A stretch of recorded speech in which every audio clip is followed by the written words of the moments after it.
The country no one knew existed. Did you ever hear of a country that is so secret that most people don't even know it exists?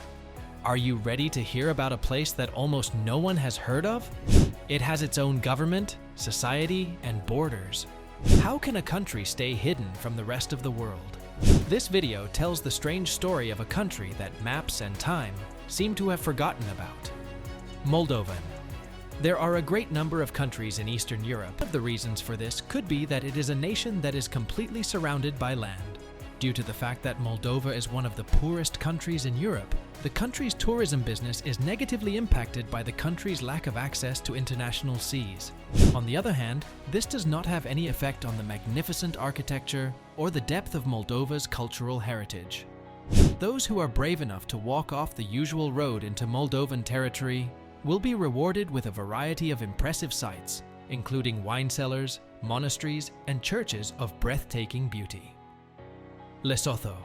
In addition to being a landlocked nation, Lesotho is also an enclave that is located within the borders of South Africa. In light of the fact that Lesotho has the second highest proportion of HIV/AIDS prevalence in the world, this is yet another nation that faces a variety of challenges, both financially and physically. It is also difficult to understand the culture of Lesotho, at least when it comes to the sensibilities of Western civilization, particularly with regard to the way it treats women. In spite of this, the literacy rate and primary education standards in Lesotho are among the highest in Africa. In fact, the director of Black Panther, Ryan Coogler, cited Lesotho as a source of inspiration for his vision of Marvel's Wakanda. Faroe Islands. Two different universes coexist with the Faroe Islands. On the one hand, they are a part of Denmark and exist there. On the other hand, despite the fact that they are not officially a part of the European Union, the Faroe Islands are also a self-governing nation. In spite of this, the Faroese identity and culture are not affected in any way. People who are able to withstand the damp and frequently cool environment of the Faroe Islands are strong and courageous, making this a country that is ideal for Vikings and warriors.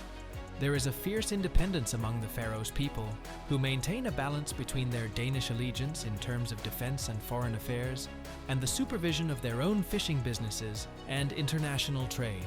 For instance, there exists a thriving heavy metal scene in that region, which is led by bands like Tur, hailing from the capital city of Tórshavn in the Faroe Islands, Bhutan. Bhutan is a mountainous country that is located in South Asia. It is another landlocked nation whose name is probably not the first thing that springs to mind when one thinks of places to go on vacation. Because it is located in close proximity to Tibet, it has a part in the history of Buddhism in that country.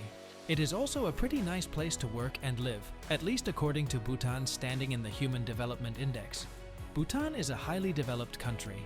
In point of fact, a research conducted in the year 2020 lauded Bhutan's culture of tranquility, liberty, and overall contentment for both the people who live there and those who are traveling there for business purposes. Doesn't seem so bad, does it? Kiribati. What exactly is the meaning of a name?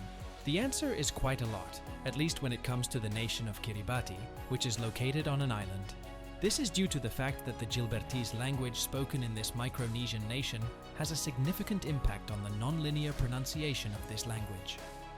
In addition to this, the people of Kiribati celebrate their culture via the practice of music and traditional dance, as well as through the pursuit of athletics and a cuisine that is abundant in fresh fish.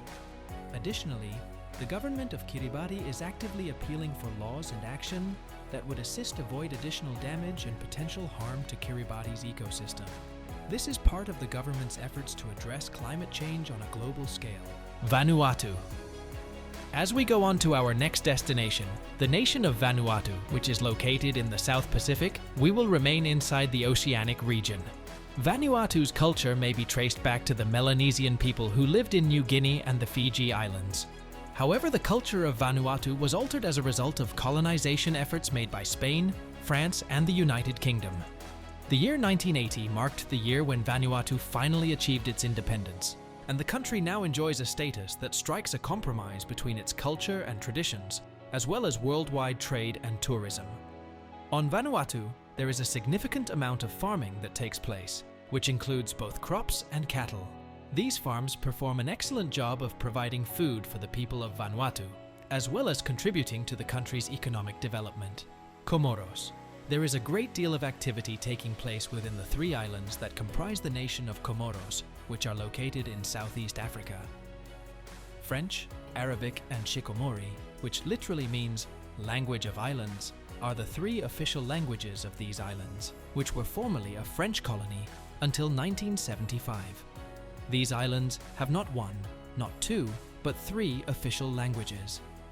It is unfortunate that a significant portion of the population in Comoros lives below the poverty line, which has resulted in a significant gap between those who have and those who do not have in the country.